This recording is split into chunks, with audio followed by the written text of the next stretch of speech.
There's so many things that the federal government come in, put snitches in there, did all kind of things. And the language that they use, every party that I've ever been involved with uses this language right here.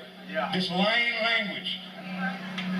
This language that gives you something with one hand and takes it back with another. So you need to understand what you're getting into when you're getting into these. I love these kind of things. My wife just got out of the hospital. She was really sick. I said, I gotta go. I said, I have a responsibility to my baby. Maybe I'll be there 10 minutes. Maybe I'll be there a half hour. Maybe I'll be there long enough that that federal government can see that I'm still alive because it didn't see me the last time here. But I won't stop. My prayers are with you. My spirit is with you. With every movement that's in this nation to better your conditions. And I'm not talking about equality. Equality only tells me that you want to be white. You want to be just like the white man. I want 2 cars, and that's all it's teaching you. How about equality where you can carry your son and pick up your daughter, and they can sing those African songs to you? When they can sing them out in the open, anywhere they want to. But we can put our drum. This drum was illegal. And this drum came out in 1953. This drum was taken away from our people because it was the spirit of our people. It was a heartbeat of the nation. It was a heartbeat of this Mother Earth. That's why we brought our drum today. We've enjoyed that gentleman that was over here. We brought this drum because that's what that represents. And every time that beat is hit like that, anyone that is sincere about a struggle, those spirits are coming into you. That's why you start moving. It's not the music, that's the spirits. It's the grandfathers, the great-great-grandfathers that come. They touch you here, make you feel good, make you feel sad, make you feel happy. But you need to understand that. You need to understand that. So I'm sorry that, I take so much time talking. Always give me at least 10 minutes. We had to park 3 times. Parked over there, and the guy told us to move over here and to move over there. I said, what the hell's going on here? This is my home here. When you talk about relocation, you got 5 guys telling us to move our cars.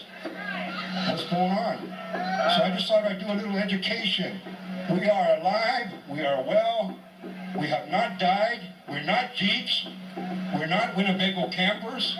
We're not war machines. We're not rivers. We're people, and we're here. Our culture has survived, and it's not going to go away. It's not going to go away.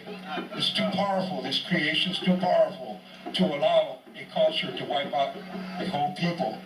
They may get us confused a little bit, but if you sit down long enough and sit on this Mother Earth and sit down with a brother or a sister, and maybe you can tell your grandma you love her, you start understanding, you get grounded again.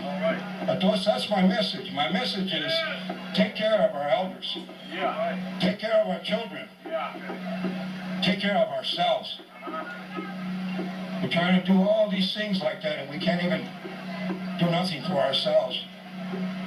So I want to thank you, relatives, for allowing us to speak here. I want to thank you for honoring us and your presence here with so many African nations, because that's what I'm going to call you. And if any of you African Americans are offended, maybe you need to understand a little bit about where you come from. Because there ain't no America. America belongs to the white people. That's the name that they gave this nation, and that's the name that they chose to kill races of people. And if you don't believe me, they're still doing it. They're doing it in the Amazons. They're killing nations just like this. People like this every day. Just for what? For money. For money. And if you don't believe me, take $1 out of your pocket and look and see what it says. It said, in God we trust. In God we kill. So don't believe any of the stuff that they try to teach you. Believe these drums. Believe these songs that are carried on. Believe these elders that have enough courage to stand here. Our ancestors that had enough courage that we could have this little bit left. That we could have this little bit left, this heartbeat, that we could pass it on to another brother or another sister to encourage them. To give you that strength. To me, when I look around here, all Atlanta should be here. This whole place should be full of African people. This whole park That park over there, there should be loudspeakers as big as that tree, so people can hear what the African people are trying to say here. So I wish each and every one of you well. I really want to thank my brother, Yang Wu, for inviting us over here. Sometimes I come and I say things and I don't want to insult anybody. It's like an anger that I feel inside. We sit around and talk about what's going on and you don't even realize what you're doing to my culture.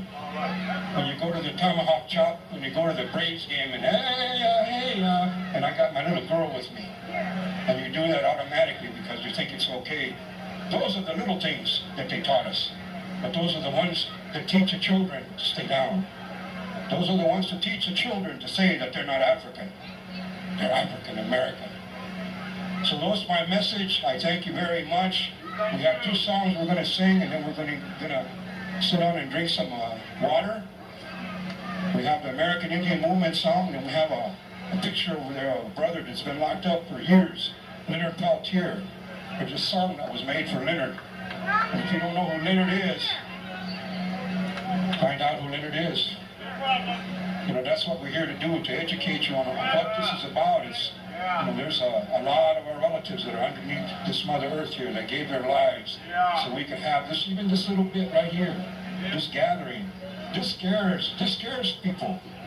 This scares the government when this many people come over here and say, I'm African. That's right. Man, I thought we beat that out of you. I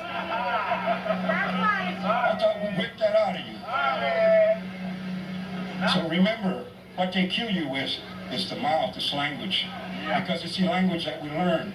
We don't even have half the words that are used in this language in our own language to offend or to do any of these things. So I again, power to the people, power to the parties, to anyone that's in a struggle to better it for the little ones, because that's what we're thinking about. It ain't who's who or who's the big shot. It's about our children, because we're lying to them if we don't do nothing. We're lying to them if we just continue this insanity to happen. We're lying to them. So we need to get up. Go out there in your communities and get in there, man. It ain't gonna come. You have to go out there. You have to go out there. Don't give up. You're gonna have to reach out, just like we did here in the beginning here. Shaking somebody's hand. Touching somebody. That's what it's about. I'm not afraid of black people. I'm not afraid of Africans. There's people who won't even come in your community because of all the garbage that they put on TV. You guys steal cars. You sell drugs, you shoot. This is the garbage that's fed every day. Every day.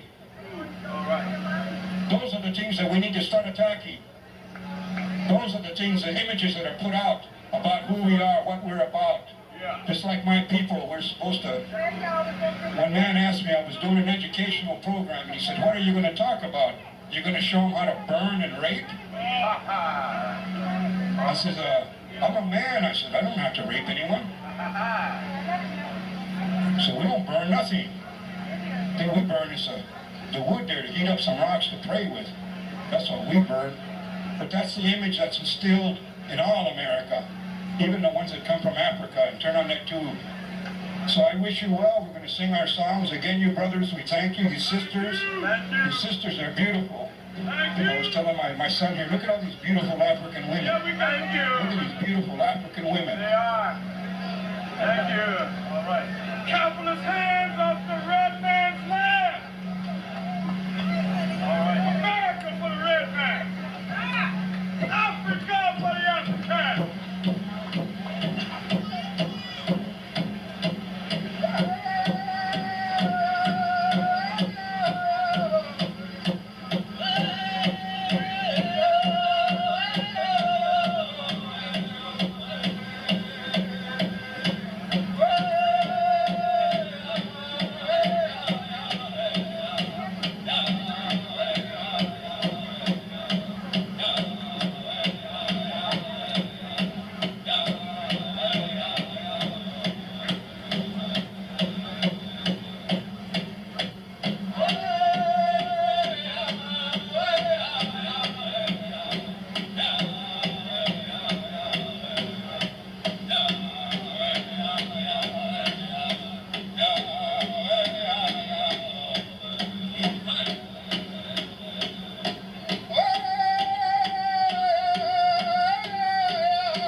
tradition and that beautiful chant. We have forgotten how to chant. All right.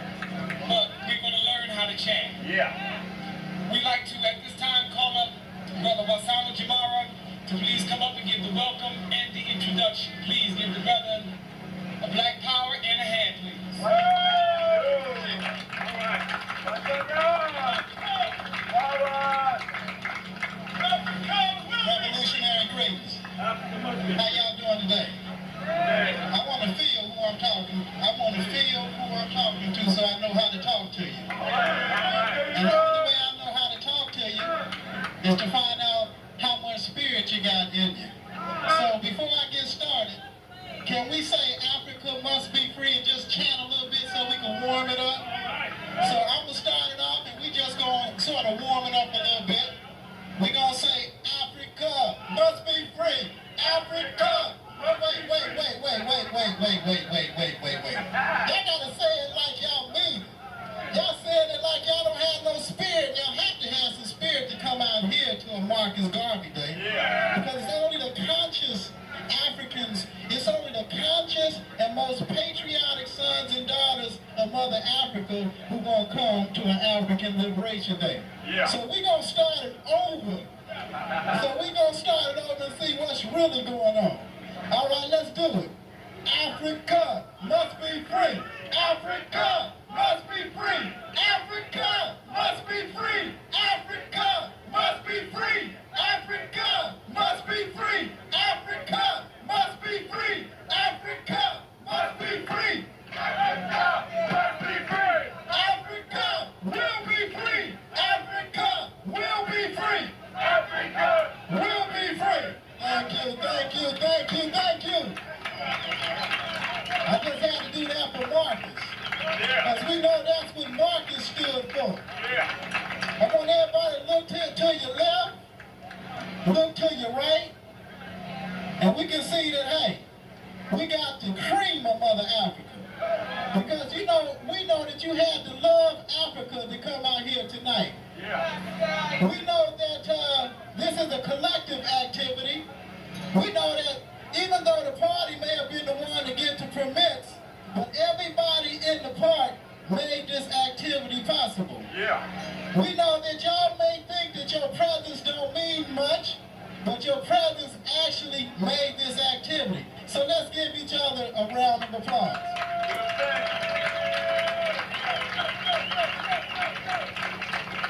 We come here to honor Marcus Garvey because we chose Marcus Garvey. The old African saying says, let the masses sing your praise. Marcus ain't standing up here praising himself. We praising Marcus because we recognize that Marcus was one of the most patriotic sons and daughters of Mother Africa. We know that this pride and this poise, the masses of our people recognize this. So we like to thank y'all for coming out, and we hope that next year Marcus Garvey Day be bigger, and it only get bigger and bigger and bigger until it gets so big, until we have to move it to another part. So we would like to thank all of y'all for coming out, and we have some activities for you. We got some culture for you. We got some fun for you. We got many of the best sons and daughters of Africa in the house. We got some of the most baddest organizations in Atlanta here today. We got members of the Nation of Islam in the house.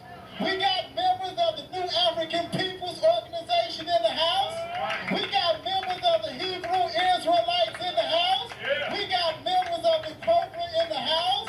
We got members of the Ghana Association in the house. And what's so beautiful about it is that we all here as one. So as the day go on, let's get stronger and stronger and stronger. Thank you, and I see all of y'all on the front line. Forward.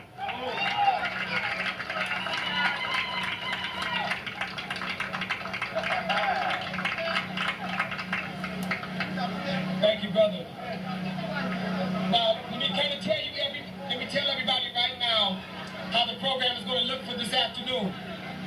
We will start off, first of all, with a dance troupe, and then we will have 3 poets.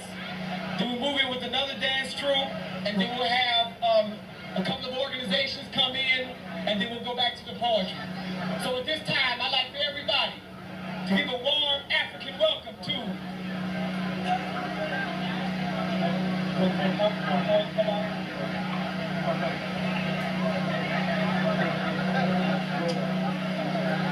Alright, at this time, the dance troupe is not going to be set up for another 5 minutes, so we're going to have our first poet come up.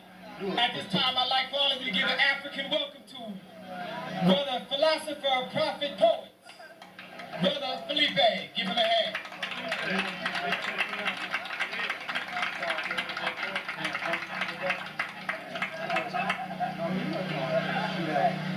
This one in, when you take that one out, then you hit it right here. Push it right there.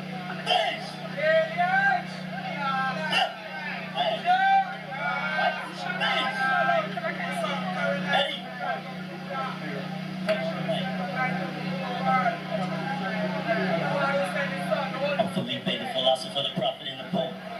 The underground activist, the pro-black raptivist, the liberator, the freedom fighter, the people ignited, the conscious writer. Black on the right track, bailing in the 90s, upward bound, so you can always find. In the year 2000, the revolution will be simulcast via Third Eye Communication. Stay tuned. The following event you're about to hear is not an actual event, but in the event it does happen, start capping. The chronology of the African Holocaust tells a true story of the distant and immediate past. The vicious cruelty and brutality committed by the Caucasians will one day meet as equal in return throughout the nations. Equal justice will one day reign in the land, serving a subpoena to the hands of the wicked man, accusing him of the very most malice events in history. A matter of fact, this story is a horror story. There won't be any glory when the winds of change swoop in to blow the minds of their wicked kind. You always hear Caucasians talking about justice and just that. Well, why don't they just give us our freedom back and all our resources too? That's what they need to do, but if not, then revolution is the only solution. Very soon, brothers and sisters in America, Africa, and all over the world will be lined up waiting for the question to be answered. Will the white man pay reparations to the black man? The whole world will be at stake if they fail to do so. As millions of brothers and sisters in America all surround the state capitol buildings, millions of African brothers also surround their foreign embassies, such as Britain, France, Belgium, Germany, Italy, and all the former colonial rulers that cast their wicked powers over the land, chanting, "We want reparations!" As the great multitude waited to hear the final verdict.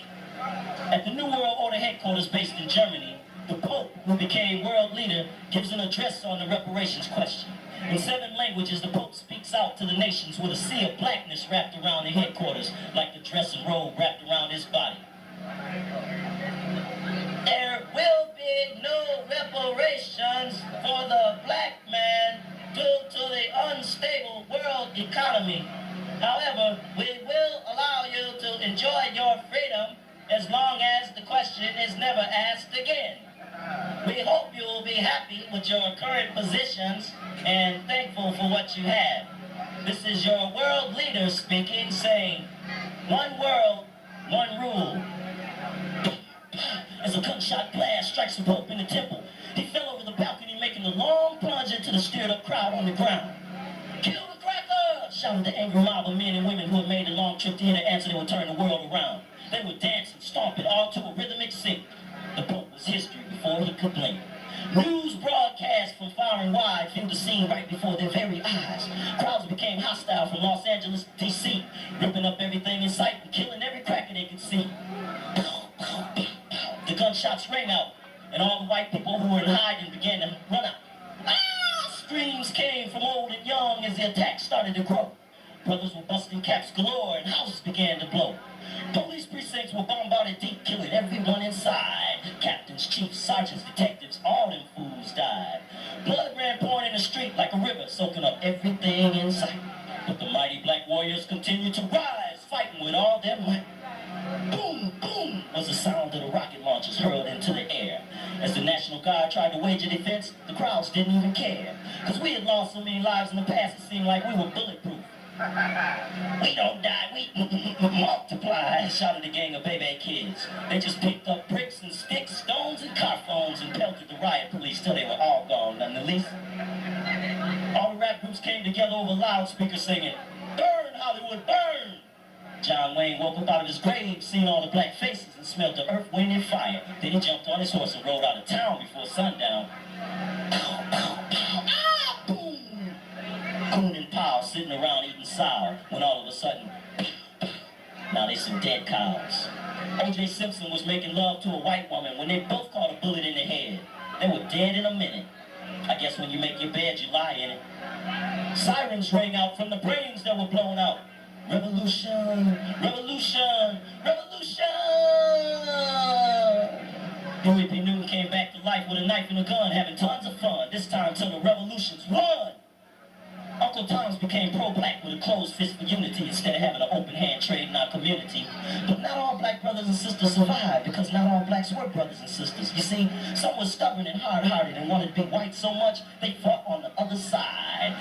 Some turned their back and got jacked by the cracker. The rest got taken out by the blacks who they sold out. They committed social suicide and made enemies on both sides. Yeah.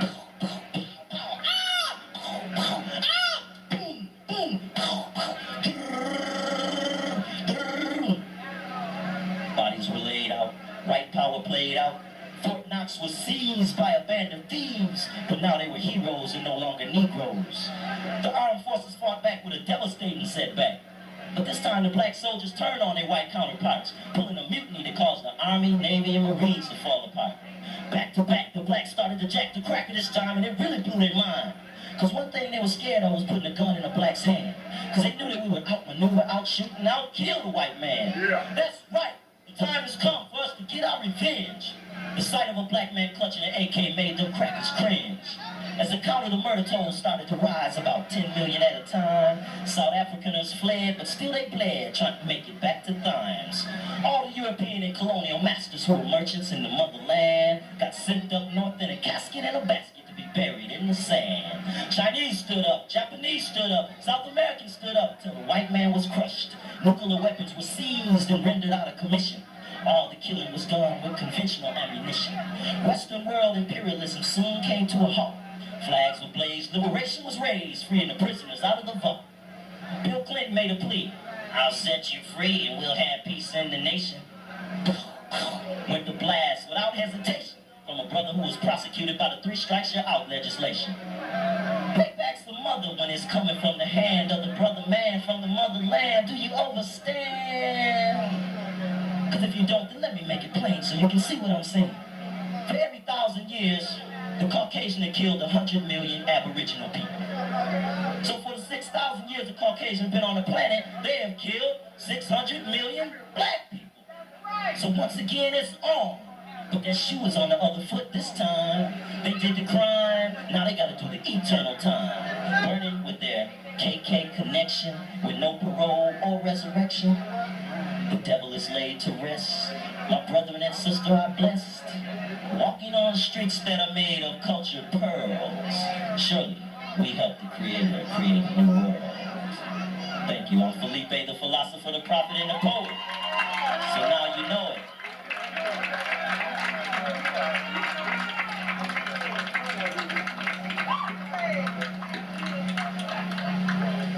All right, at this time, I'd like for everybody to give a strong Free Land welcome for Giwayan Mata.